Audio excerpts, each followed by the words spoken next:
Hey guys, Frank Cox here, Smoker Builder. Hey, today I'm going to show you the insides and outs of a Super 55 drum smoker, so stay tuned.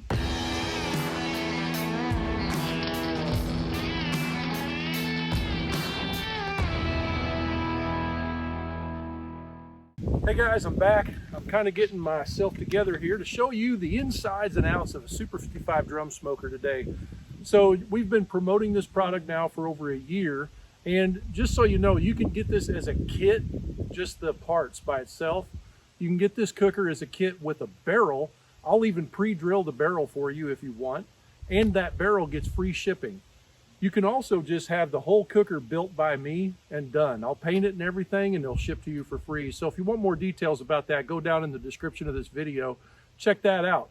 There's also several people on the internet. Hey Susie, or Hey Grill Hey by Susie Bullock and Todd. IBB Barbecue on Instagram, Grab Them in the Brisket, Podcast Boys, and a bunch of others, Hooks Barbecue. You can check those guys out and even get some discounts and things like that. So anyway, see what they're doing on these cookers. I think you'll be really happy with the results they're getting, and you'll probably want one yourself. But let's just jump right into this thing. So just so you know, I'm running the camera by myself today. The top of my head might get cut off once in a while, whatever, I don't care. It's an informational video and I'm trying to show you some awesome stuff. So you've probably seen the parts that come with this kit. It's every single thing you need, including the nuts, bolts, hardware, template, all of that stuff that you need to make this drum smoker. No matter which way you buy it, you get everything. The only difference is whether or not you get a barrel or not, or if I pre-drill it, or if I just build the whole thing for you. But either way, you've got everything in the kit that I'm showing you here today. So let's go ahead and get into like what makes this cooker actually operate and work well. So we've got a round bar cooking grate.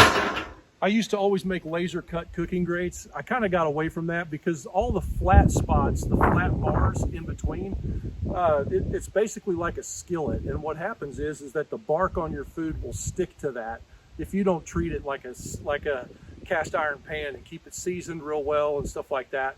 So you wind up with really weird appearance on your barbecue, especially if you're making briskets and pork butts. I got completely away from that on the advice of a few buddies of mine that cook a lot of competition barbecue, Mark Lambert, different guys like that. And they're like, they like the bars, but they like them about 3/16 of an inch or so. And that's what these bars are. It's got a 1/4 inch round diameter to it, that 1/4 inch round bar. And it's plain iron. It's not stainless. We didn't waste a bunch of money on getting special coatings done to this that doesn't even really affect your barbecue anyway. All the big offsets and everything we make are all carbon steel, and that's what this is. I'm gonna set that off to the side. Now we're gonna get down into the draft system on this smoker. So there's what we call the flow tuner baffle plate. This one, I've cooked in this drum quite a bit. We just got back from the American Royal, so I just kind of scraped it off. Yours will be clean, I promise. But you can see the tabs on this baffle. You can see my finger poking out right there. That's about a pinky is where I keep that set. I like to cook at 300, 275 to 300. I only open the outside tabs. And when I put it down in there, the tabs are pointing up. I've seen guys put it in upside down and they're getting good results too, but I prefer them to be up. So anyway, this does a couple of different things. The primary reason for this baffle plate is to restrict how fast our flow can come up. That's why we call it the flow tuner baffle. We don't want this air to come up too fast from the charcoal basket. It winds up creating hot spots in different areas on the pit. A lot of guys really like to not use a baffle or have big holes because they're looking to have that rendering fat and the juices from their injection or whatever go down in the charcoal basket and vaporize and boil off. I'll be the first one to tell you this baffle does that also.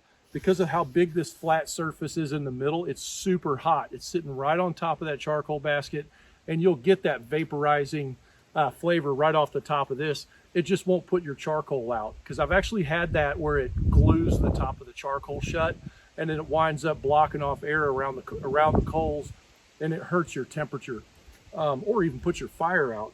But this is the flow tuner baffle. Now I'm gonna pull the charcoal basket out. I'm actually getting ready to light this cooker, so I've already got charcoal in this basket, but I'm gonna pull it out and show it to you. When you get this charcoal basket, you have to assemble it. It's in two pieces on the outside body. Then there's an ash pan and a charcoal grate inside. You can fit your hand underneath it here. There's about 3 inches of difference between the bottom of the grate and the ash pan.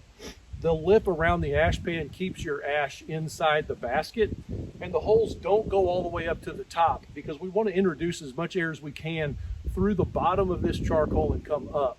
And what's going to happen is as it gets to the top of that charcoal, it's going to start pulling down like a fuse.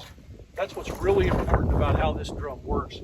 I prefer to use lump. I like to see lump charcoal that actually looks like sticks and chunks of wood. This particular charcoal is pretty affordable. I think it's the good charcoal. I just happen to have a bag left over from when I was at the Royal. But B&B is one of my preferred brands. You should check out a lot of different things to see what works best for you. You can use their new competition briquettes that B&B has. It's the char logs, but I recommend you make sure and keep control of your air because those do burn quite a lot hotter than like this piece of lump does, because there's no hole in the middle of this. So this basket will hold right at about 15 pounds of charcoal, and it'll burn for about 19 hours depending on how well you manage your fire. The next component out of this thing is the heat shield. And this heat shield is actually designed with holes on the bottom, right? The holes in the heat shield go to the bottom, and it's designed a little bit smaller in diameter so that when you pull the heat shield out, you don't have to remove your thermometer. That was a downside to previous designs we did, where we had to actually take out the thermometer, we had to take out the cooking grate bolts, or one of them anyway, just so we can get the heat shield out because it was so big and round. The octagon design on this enables us just to yank it out like I just did, so it's easy, super easy to clean. Now, the way that all of this goes together, you've got these holes on the bottom of the heat shield here. Your air comes in the side air inlet, and when that air comes in, the only way for it to get to the top is to go up through the charcoal basket. And remember, we're not like blowing a lot of air through this. It's a very, very small amount of air. So we're relying on the charcoal basket with the lit charcoal to actually pull the air into the drum. That's really what's happening. The charcoal is pulling air into the drum, and it's going to consume the oxygen out of it. It's going to heat that air mass, and then it's going to carry up flavor and heat and things like that up to where we're actually cooking.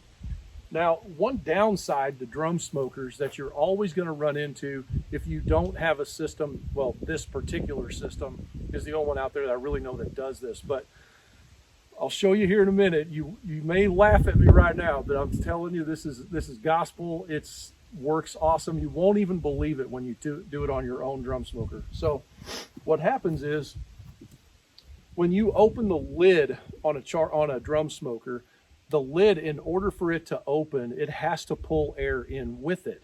That's because there's a change in temperature from the inside to the outside, and that temperature also changes pressure. So when air pressure changes, it's not much. It's a very, very small amount. But when you open that lid, it literally is sucking air into the drum. And when you close the lid, it's got to go back down, and it's going to shove all that air out.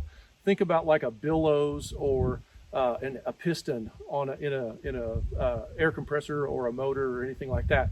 As it goes up, it's displacing. As it comes back down, it's drawing more in. This is the opposite. As the lid opens, it's sucking in. As the lid closes, it's pushing air out. Now, in a normal drum smoker, you're going to get a giant spike in temperature after you do that fanning action of the lid. What happens is the air blows on the charcoal basket or sucks through the charcoal basket in a higher volume than when the lid is shut and you're cooking under normal circumstances. So what this baffle system does in the Super 55 is it actually makes the air go outside of the heat shield instead of through the inside of the heat shield where it fans past the charcoal basket. Because of that, you can open the lid on your drum smoker and you can cook. Let's say you're cooking at 300 degrees. You open the lid on your drum smoker and that thing is running at 300 degrees. When you open the lid for 5 minutes and you close it on this cooker, it will still be at 300 degrees. It will not climb. I've never seen one climb. The Draftmaster was the closest thing I had to that out of all the different drum smoker stuff I've designed over the years. So with this system, the way it works, the charcoal basket's inside of this heat shield. Then this baffle plate sits over the top of it. Now the heat shield, the baffle plate is a bigger diameter than this charcoal basket. So it blocks off the area around the outside of the charcoal of the heat shield and the baffle plate, all except for about 1/4 of an inch. Got a yellow jacket warning in on me, but it only has like 1/4 of an inch reveal all the way around this baffle plate between the edge of it and the barrel. And so it's an easier path when you close the lid. It's easier for the air to go down and push around the outside of this baffle plate than it is for the air to go down through these tabs and go down into that hot air zone. So what happens is when you lift the lid, it's going to suck air in through the intake, and it's harder for it to go down and go into those holes on the side. So it's going to suck air out around this baffle plate. So what we've done there essentially is we've eliminated fanning the charcoal basket. This is almost like a check valve the way that this is designed. So open the lid, the air goes around the heat shield. Close the lid, air goes around the outside of the heat shield. We never changed anything about the inside of this heat shield where the charcoal basket is. Close the lid, everything's back to normal. Charcoal basket didn't stop drawing air. It's still taking what it needs. So when you close the lid, it stays at temperature. So anyway, that's kind of a real brief run through on this. The next video, I'm going to show you how to light this thing. There's also other videos about how to light it on my channel. And we're going to cook something, probably some skirt steaks or something. So stay tuned.